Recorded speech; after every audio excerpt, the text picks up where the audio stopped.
primer semestre del 75 estaba más o menos en el 30%. Ahora, si uno toma el año siguiente, desde junio del 75 a junio del 76, la inflación fue del 300%. O sea, se multiplicó por 10. En el tema de la inflación, primero yo trato de dar una explicación que tiene que ver con la vocación por la mentira y la demagogia que hay en Argentina, ¿no? Que viene de larga data, que es una especie de vicio de nuestro sistema político y de nuestros dirigentes políticos. La inflación es un mecanismo de engaño, que a veces paga en el corto plazo rédito político. Por ejemplo, todo el mundo se acuerda de que cuando yo era ministro de la Rúa bajamos 13% en las jubilaciones y los sueldos de empleos públicos,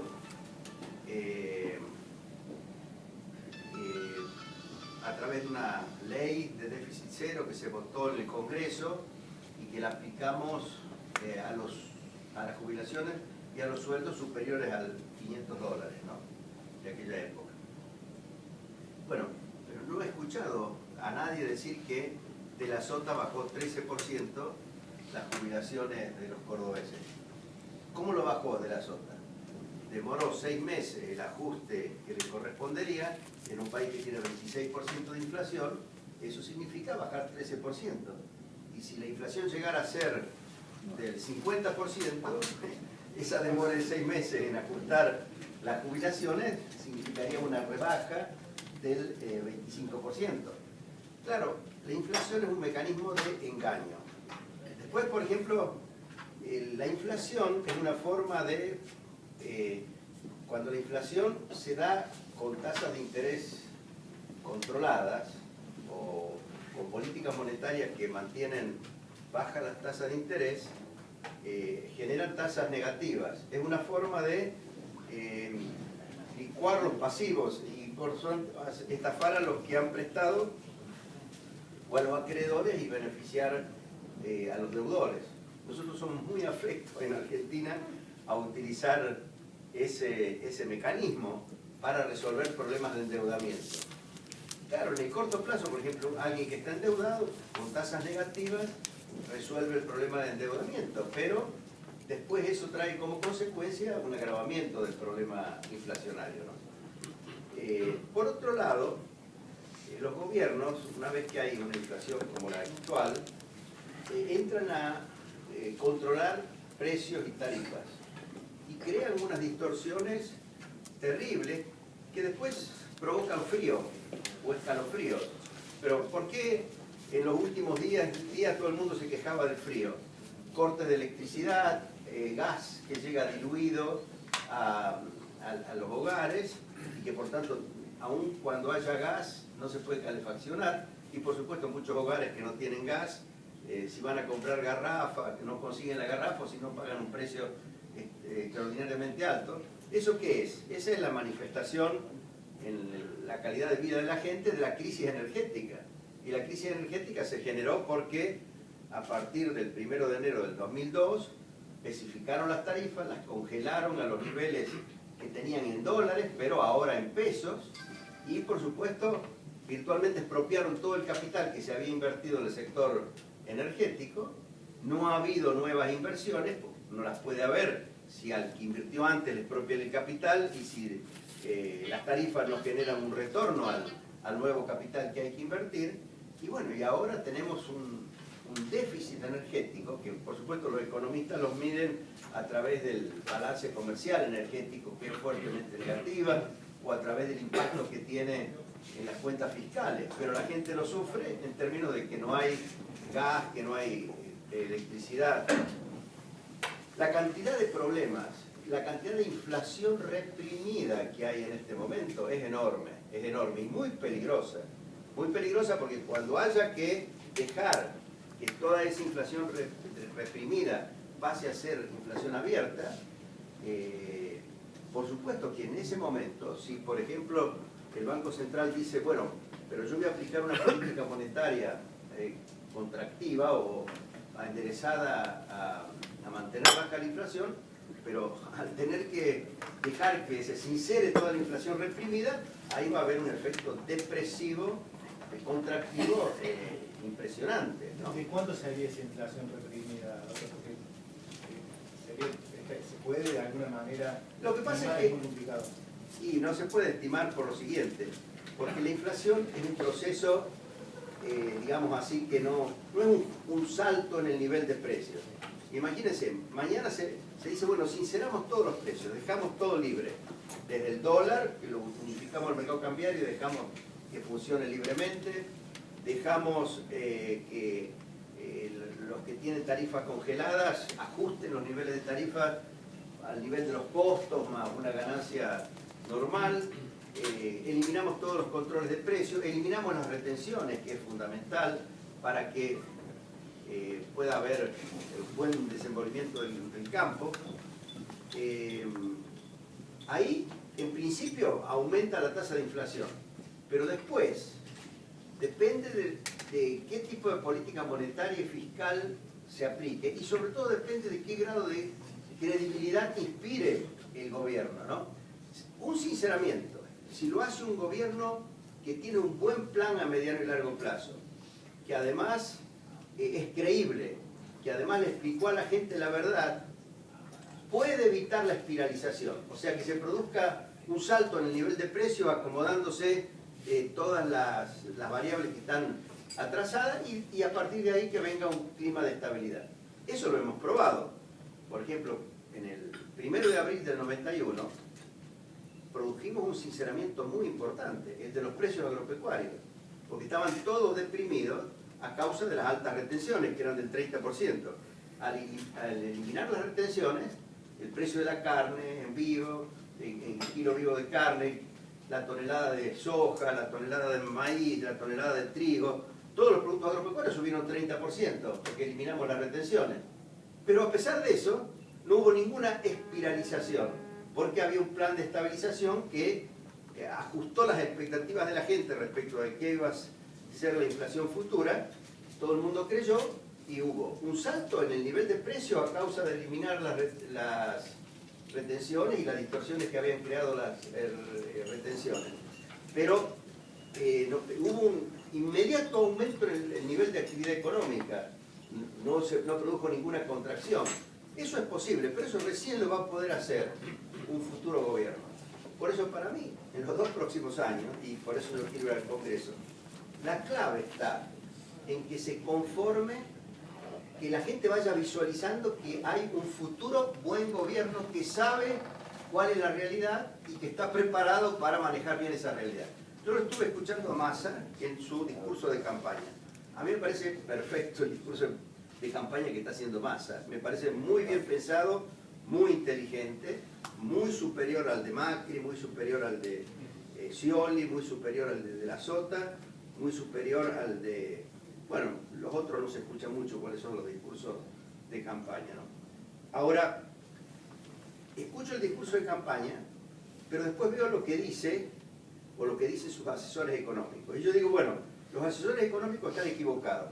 Pero si este hombre, que parece ser inteligente, además de hacer un buen discurso de campaña y ganar una elección, se va proyectando como candidato a presidente, y en ese interín va escuchando, si es un tipo que escucha y lee opiniones de gente y empieza a balancear las opiniones de uno con las opiniones de otro, es perfectamente posible que ese hombre llegue a ser candidato a presidente y gane la elección y luego tenga un equipo realmente preparado para hacer una buena política económica. Si eso la gente lo empieza a percibir en los próximos 2 años, eso estabiliza el presente, porque eso hace mucho más llevadero el tránsito hacia ese gobierno. Si por el contrario, por ejemplo, para ganar las elecciones estas o ganar las futuras elecciones, los que creen que pueden ganarlas hacen un discurso de tipo continuista con los mismos errores conceptuales o diciendo no, más o menos hay que corregir algunas pequeñas cositas, pero todo lo demás ha estado bien y sigue estando bien. Ahí estamos fritos, porque entonces la gente va a decir, bueno, obviamente no va a haber ninguna solución hacia el futuro. Además, bueno, no sé, porque Scioli yo también creo que si llegara a tener la posibilidad de ser presidente, armaría un buen... Scioli está ahora muy atado al discurso de Cristina y está obligado a hacerlo, ¿no? Pero la gran ventaja que para mí tiene Massa frente a Scioli es que Massa ha podido desengancharse y además no tiene la responsabilidad de gobernar una provincia tan difícil como es la provincia de Buenos Aires. Esa es la ventaja de Massa. Y además veo que no es cierto eso de que a último momento decidió presentarse. Este hombre viene pensando, por lo menos, cómo va a hacer campaña. Y se está notando en el discurso de campaña que hace. Es impresionante. Yo no sé si ustedes lo han visto. El otro día se comió el programa de TN, donde todos habían ido a ver el debate entre Prat Gay, entre Terraño y entre Pino Solana, que la verdad fue un debate totalmente anodino, donde uno no sacó nada en limpio, mientras que los 20 minutos que habló Massa no lo pueden parar. No, y además transmitió un mensaje muy articulado y muy coherente y muy convincente. Muy ¿no? claro. No digo en temas económicos, porque a mí me da ver que al empresario que tiene ahí es a de Mendiguren. Yo digo, pero ¿cómo no podía encontrar otro mejor? Pero bueno, pero no importa, porque en política, imagínense, acuérdense Menem también cómo armaba su campaña. Las campañas no se pueden hacer como a uno o a cada uno de nosotros le gustaría, porque además todos tenemos opiniones diferentes sobre distintos temas. Pero el tema de la inflación, volviendo al tema de la inflación, en los próximos 2 años hay un peligro muy grande, y es que se produzca un Rodrigazo. Por ejemplo, si en lugar de eliminar las retenciones al agro y a la industria, si en lugar de a los industriales que exportan devolverles rápido los reintegros de exportación y el IVA, si en lugar de buscar de atenuar la presión impositiva que encarece los costos, acá se llega a la conclusión de que este gobierno arregla esta situación con un salto devaluatorio en el mercado oficial, yo creo que ahí se desata un Rodrigazo. ¿Por qué? Primero, si hace un salto, si mantiene un mercado paralelo, o sea, el cepo cambiario y restricciones para la compra de dólares, el salto en el mercado oficial va a ser replicado por un salto igual o mayor en el mercado paralelo, con lo cual la brecha cambiaria va a quedar tal como es hoy. Pero además se va a aumentar la inflación reprimida, por ejemplo, del sector energía y todos los sectores que tienen precios controlados, porque van a quedar más atrasados que antes. Una de dos, o le dan muchos subsidios, cosa que ya no pueden porque fiscalmente es imposible, tienen que ajustar todos los precios que están vinculados a los precios internacionales, tienen que por lo menos aumentarlos como el ritmo de devaluación. Los sindicatos, con el nivel de empleo que hay ahora, y además con el poder que tienen los sindicatos, naturalmente en una economía que ha estado en expansión, van a pedir un aumento de salarios nominales igual a la devaluación y al tarifazo, que eso fue Rodrigazo. Y un gobierno que no tiene ninguna credibilidad, y además que tiene una presidenta del Banco Central que dice que el objetivo es el crecimiento económico y no estabilizar la economía, imagínense, de ahí a que pueda pasar lo que pasó exactamente en el 75, hay un pequeño paso. Yo espero que no pase, porque muchos dicen, bueno, así se va este gobierno de una buena vez, o así se termina y se sincera. Ojo, después de esas explosiones, uno no sabe qué viene, y si viene algo mejor o algo peor, ¿no? Escuchándolo a Pino Solanas y a mucha gente de izquierda, acusan que este gobierno ha sido demasiado neoliberal, demasiado liberal, demasiado ortodoxo, demasiado privatista, y Yo he estado siguiendo los fenómenos europeos. En momentos de crisis siempre se compran más los discursos estatistas y populistas más que los discursos de una buena organización económica. Por eso lo mejor sería que que los argentinos vayamos viendo que hay en el horizonte la posibilidad de un buen gobierno que va a tener liderazgo, que va a tener ideas correctas, que hace un diagnóstico adecuado de la realidad, que tiene un equipo para gobernar. Eso va a ayudar a estabilizar la economía, a estabilizar no en el sentido de que baje la inflación, pero por lo menos que no suba más de 30 y que no haya una explosión, ¿no? Yo creo que hay muchos peligros. Fíjense, hablando de inflación reprimida, ¿saben cuánto aumentó el costo de la logística y de los transportes desde el 31 de diciembre del 2001 hasta ahora? Aumentó 1.500%. Y los precios mayoristas, según el INDEC, aumentaron 500%. O sea, más o menos como el dólar, un poquito menos que el dólar. Yo, a lo mejor miente también el precio mayorista, el INDEC, pongámosle que hayan aumentado 600%. Ahora, imagínense, el precio mayorista mide el precio que recibe el productor agropecuario, que recibe el productor industrial, el precio... Si el costo de transporte aumentó 1.500 contra 500, o sea, 3 veces más, si en un producto había una incidencia del costo de transporte tradicionalmente del 10%, ahora hay una incidencia del costo de transporte del 30%. Imagínense lo que eso significa para el interior del país. Mientras más alejado uno está de los grandes centros de producción y de consumo de los puertos, la mercadería que viene agrega el costo de transporte triplicado. La mercadería que va hacia el puerto para embarcarse significa una reducción del precio al productor, al que se le descuentan los costos de transporte, del triple de la que era habitual. Entonces, un tema como este, al haberse escapado el costo de la logística y el transporte con motivo de una política de gravar exageradamente al gasoil, más los salarios que va consiguiendo Moyano a través de la mayor presión con mucho más capacidad de presión que todo el resto de los sindicatos, ¿cómo se arregla eso? Y se arregla con que todos puedan aumentar los precios al 1.500, como lo aumentó, y que no aumente ese precio. Pero eso es algo muy complicado. Además significaría producir también un aumento del nivel general de precios. Cuando se crean desajustes de precios relativos, de precios claves de la economía de tal magnitud, la posibilidad de una explosión es muy grande. Entonces, yo creo que ojalá logre el gobierno mantener, digamos, la inflación más o menos estable hasta el final de su mandato. Y si hay alguna explosión, ojalá sea lo más cercano posible al momento en que se hace cargo el nuevo gobierno.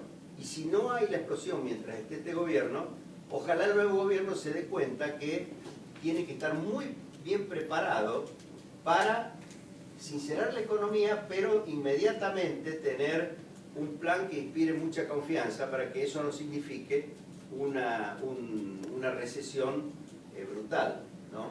Entonces, para mí, el panorama es complicado en los próximos 2 años y también hacia el futuro. Y yo creo que hoy hay pocas ideas realmente claras de los riesgos que estamos enfrentando, ¿no? La gente ve los problemas ya se ven. Hasta hace 1 año o 2 años, o cuando se votó en el 2011, la gente no veía los problemas. Los economistas hablaban de la crisis energética, se hablaba algo del atraso cambiario, pero todavía no se había manifestado la brecha en el dólar. Todavía, digamos, la inflación, bueno, decían, bueno, al fin y al cabo, si tenemos crecimiento, la inflación no es un problema. Si los sindicatos consiguen aumentos salariales del orden de magnitud de la inflación. La inflación no es un problema. Hoy ya se percibe, por ejemplo, que el impuesto a las ganancias está totalmente desorganizado por la inflación. ¿Por qué? Porque un impuesto a las ganancias bien legislado, en época de inflación, tiene que tener un ajuste automático de la base del impuesto, de las alícuotas y del mínimo no imponible, como existió durante los 70 y 80.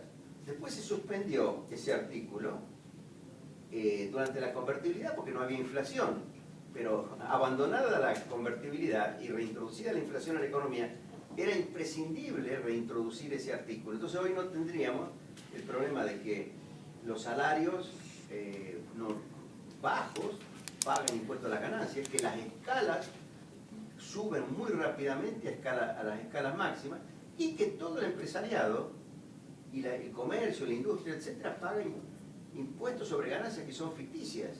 Porque, por ejemplo, si no haces el ajuste del impuesto a las ganancias por inflación, la base, una simple valorización de los inventarios queda registrada como una ganancia y sobre eso pagás 35% el impuesto a las ganancias de las empresas, ¿no?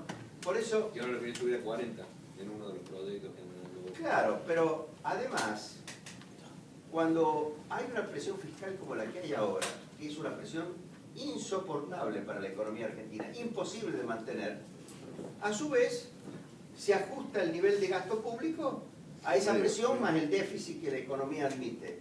Entonces hoy está totalmente excedido el gasto público, pero tremendamente excedido, y va a haber que reducirlo. ¿Cómo? Los políticos en general prefieren que si hay que reducir el gasto público sea por una aceleración inflacionaria, como se produjo en el año 2002, que se produjo una tremenda caída del gasto público en términos reales. Los supuestos economistas ortodoxos elogian a Duhalde por cuánto bajó el gasto público. Pero ¿cómo lo bajó?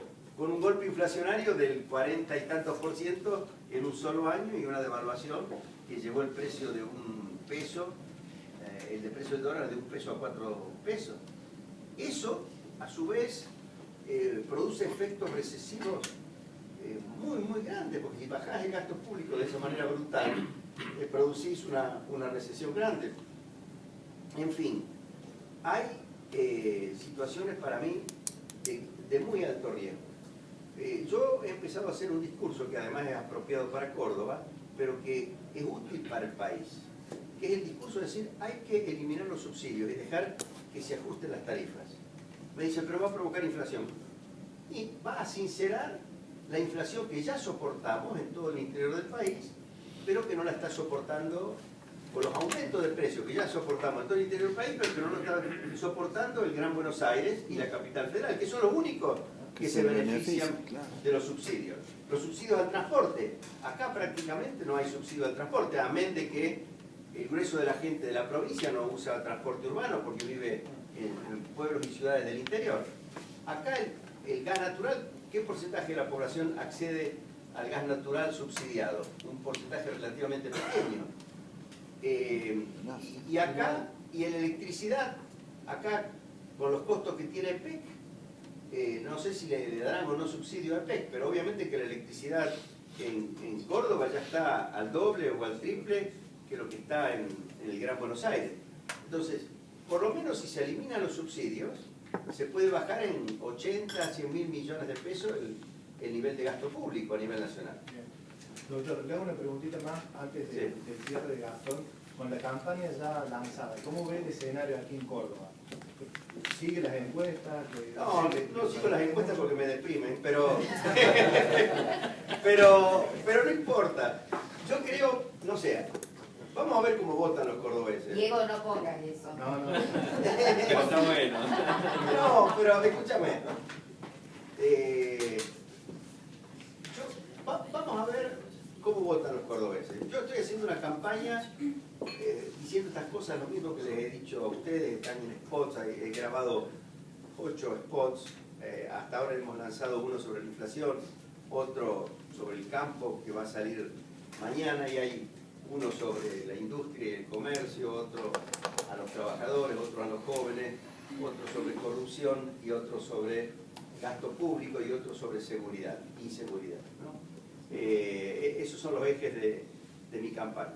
Yo no he visto que ninguno de los otros candidatos tenga ejes de campaña o hable de los temas, salvo, bueno, todo el mundo dice que va a aumentar el mínimo disponible, todos dicen que van a reducir las retenciones, pero yo creo que yo estoy haciendo una campaña como deberían ser las campañas, en mi opinión. Hay que hablarles a la gente de qué puede hacer uno para el cargo en que se postula para resolver los problemas. Ahora, obviamente que si van a votar por simpatía o por cualquier otra cosa, posiblemente lo voten a ¿cómo se llama? Baldassi, ¿no? La gente que normalmente me hubiera votado a mí. No sé, del peronismo yo creo que algunos votos yo voy a conquistar, porque hay mucha gente que no está conforme con la forma como Schiaretti y de la Sota han manejado la provincia. Y, por ejemplo, yo conozco mucho a la gente de mis pagos de San Francisco, que en la interna lo van a votar a Yarlora. Yo no sé si después, suponiendo que Yarlora no entre, van a votar a Schiaretti, ¿no? Yo pienso que me van a votar a mí. Pero bueno,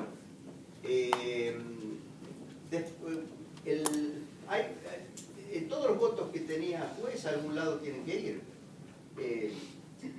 Yo pienso que Martínez es un buen candidato, a lo mejor saca los votos suficientes para entrar él, pero es muy difícil que saque mucho más que eso, ¿no?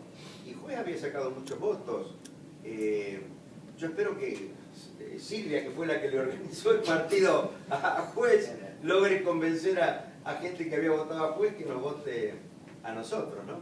Pero no, yo confío en que la apelación a los cordobeses con propuestas me dé los votos suficientes como para usted se va a encontrar, si accediera al Congreso, se va a encontrar con una Cámara que lógicamente dejaría de ser una escribanía para pasar a ser un Congreso más real en la Argentina. Por lo cual, muchos proyectos tienen más posibilidades de salir en el futuro que lo que está hasta el día de hoy.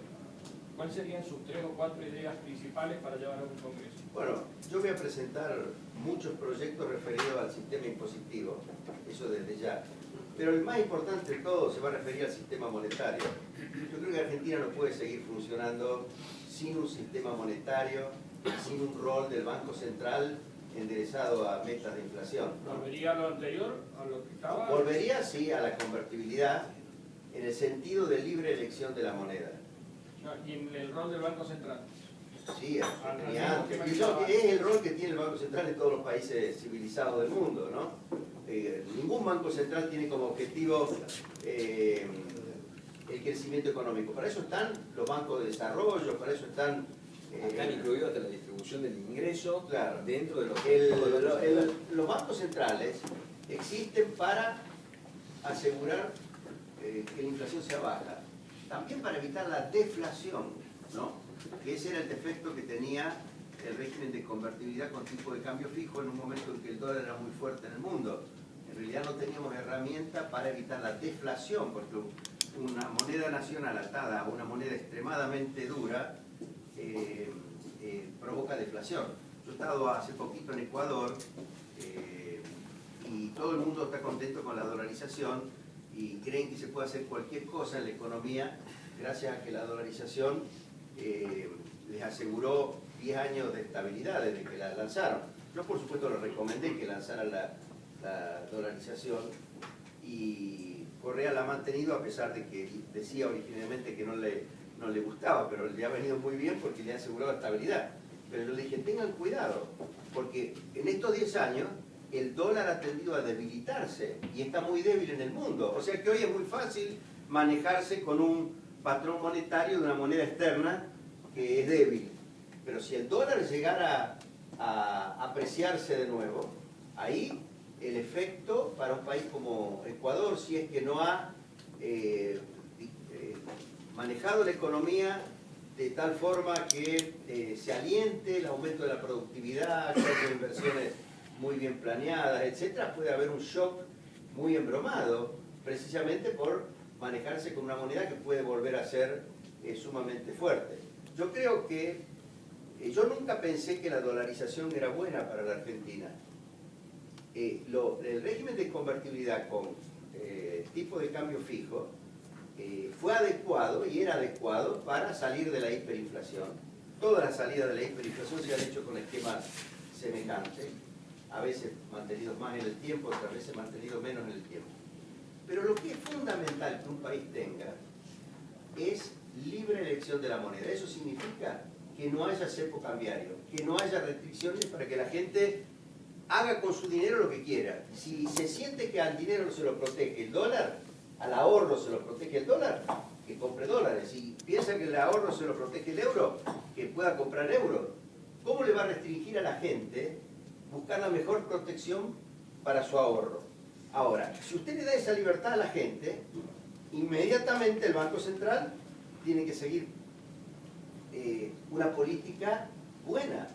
Porque si el Banco Central imprime pesos más allá de lo que la gente demanda, obviamente la gente se va a ir al dólar y entonces el peso se va a devaluar, el precio del dólar va a subir y todo eso va a ir generando inflación.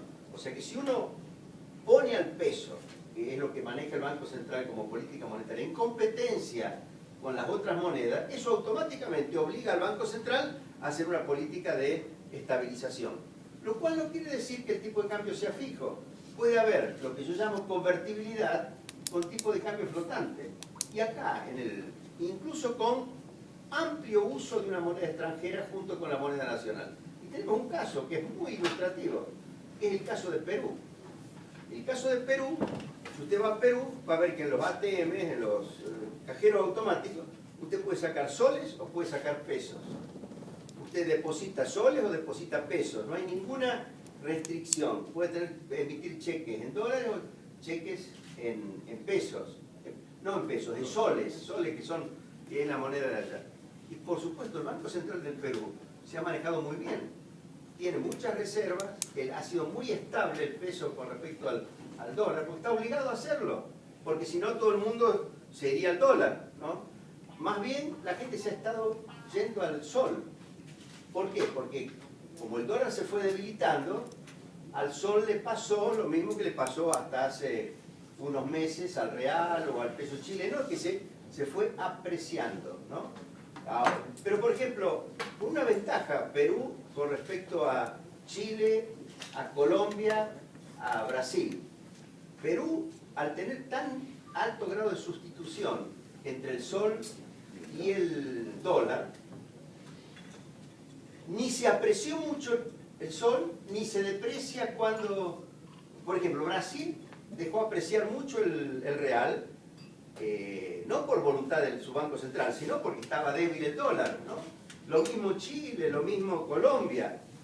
En Perú no, se mantuvo mucho más estable y acumuló muchas reservas porque el Banco Central manejó el sol de tal forma de que no se apreciara tanto. Y ahora, entonces, viene la depreciación porque el dólar se está reforzando, porque hay expectativas de que se termine eso que se llama quantitative easing o que empiecen a subir las tasas de interés. Entonces, eso que provoca la depreciación de todas las monedas que antes se habían apreciado, en el caso de Perú, también se depreció algo, pero muy poquito. Es mucho más estable por la calidad de su sistema monetario. Entonces, yo lo que voy a proponer, yo voy a explicar todo esto en el Congreso y voy a proponer la ley. Y a mí me parece que los que quieren ser gobierno me van a prestar atención. Me tengan o no me tengan simpatía, me consideren o no piantavotos, ¿no? ¿Por qué? Me van a prestar atención porque yo tengo una experiencia. Tengo la experiencia del bloque justicialista. Cuando yo entré como independiente, invitado por De la Sota, que llegué a la Cámara de Diputados, Di Tella, que era peronista, pero un peronista muy especial, venía de la mano de Cafiero, y yo teníamos ideas totalmente diferentes a las que predominaban en el bloque justicialista. Y sin embargo, de a poco todos los que estaban en el bloque se fueron convenciendo de las cosas que decíamos Ditela y yo. Me acuerdo que el primero que se convenció era un tradicional dirigente peronista, muy peronista, de Rafaela. No me acuerdo ahora el nombre, sé que murió. Y él dice, estas cosas yo se las escuché decir a Perón, porque Perón quería que no hubiera inflación, decía este dirigente peronista. Y, por supuesto, Cafiero y otra gente que estaba cerca de Cafiero, medio no le gustaba, le sonaba que nuestro discurso, a pesar de la amistad que tenían con Ditela, era muy diferente al tradicional del peronismo. Pero alguien como Menem, y los que estaban alrededor de Menem, Bauzá, Eduardo Menem, etc., veían que nuestro discurso, ellos tenían menos, digamos, el peronismo de ellos era menos ideológico, era más emocional, más...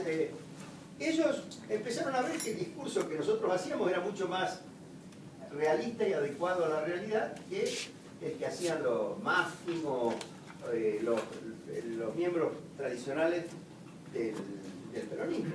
Entonces, yo creo que cuando uno está en el Congreso y tiene ideas que uno cree que son correctas y puede explicar lo que está pasando en la realidad y puede hacer ver cuáles son los riesgos que hay, pero también cuáles son las soluciones, puede llegar a tener una influencia muy grande, aunque sea una persona o dos personas, ¿no?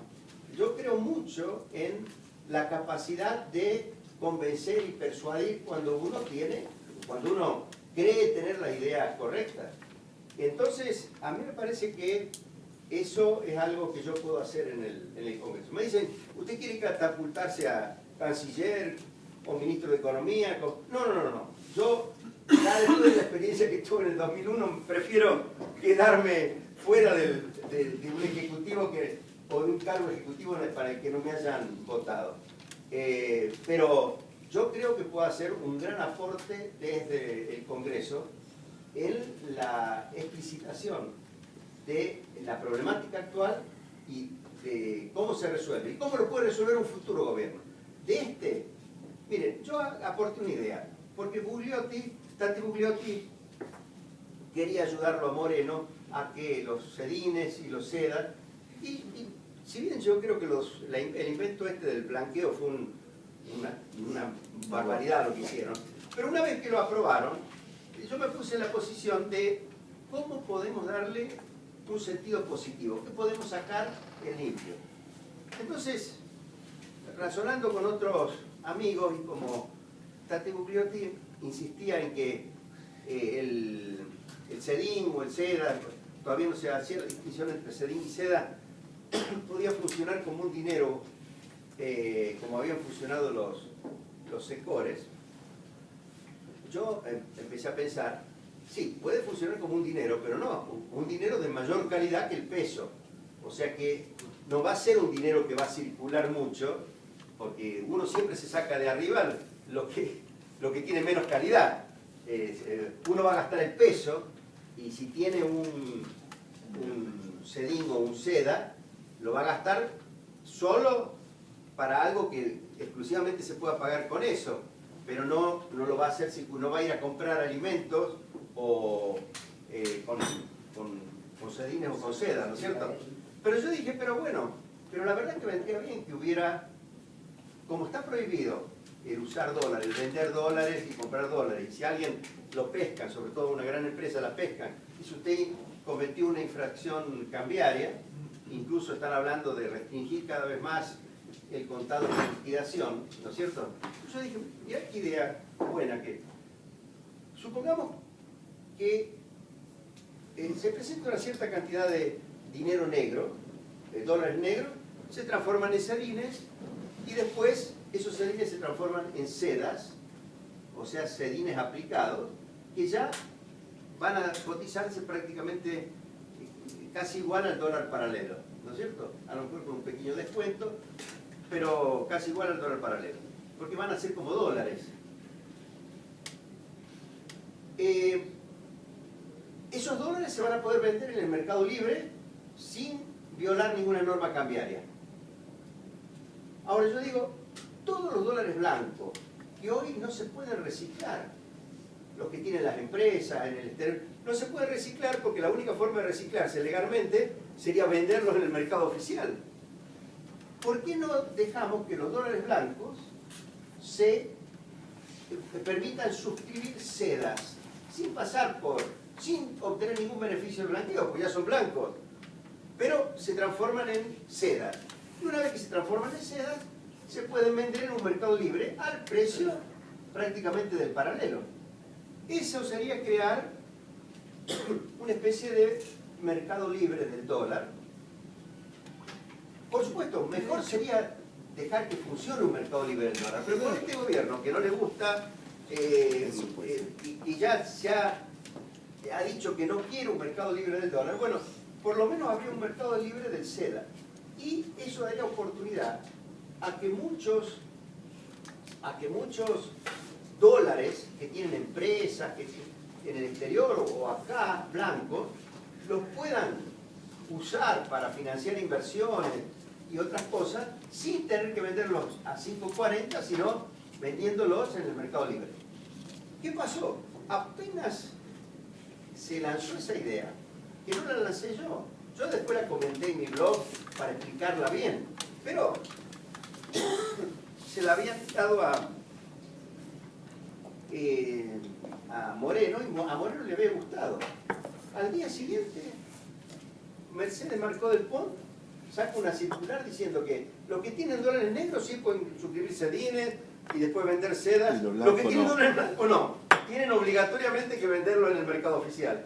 Eso, para un gobierno que razona y actúa así, ¿cómo va a encontrar soluciones a los problemas que existen ahora? Por eso, yo respecto de este gobierno, lo único que se me ocurre que uno puede hacer para que pueda funcionar mínimamente bien es trabajar porque haya un horizonte con una esperanza de un nuevo gobierno. Eso va a ayudar a estabilizar.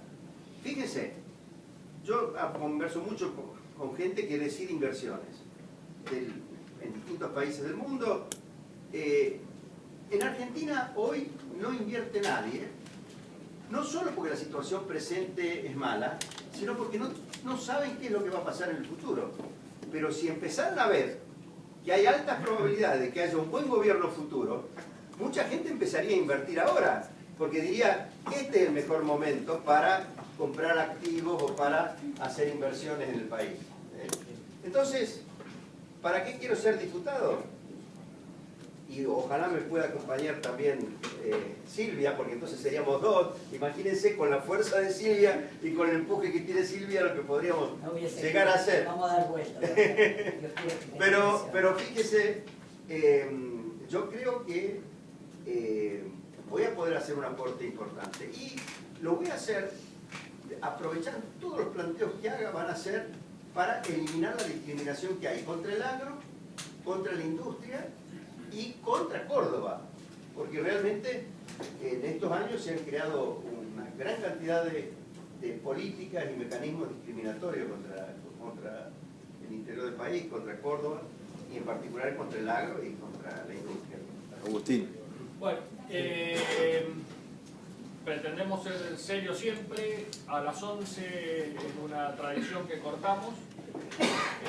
Te dejo, si querés, un cierre de 1 minuto. Y si alguien quiere quedarse haciendo preguntas, bienvenido, pero los demás que se tengan que ir, que... Bueno, dos cositas para cerrar.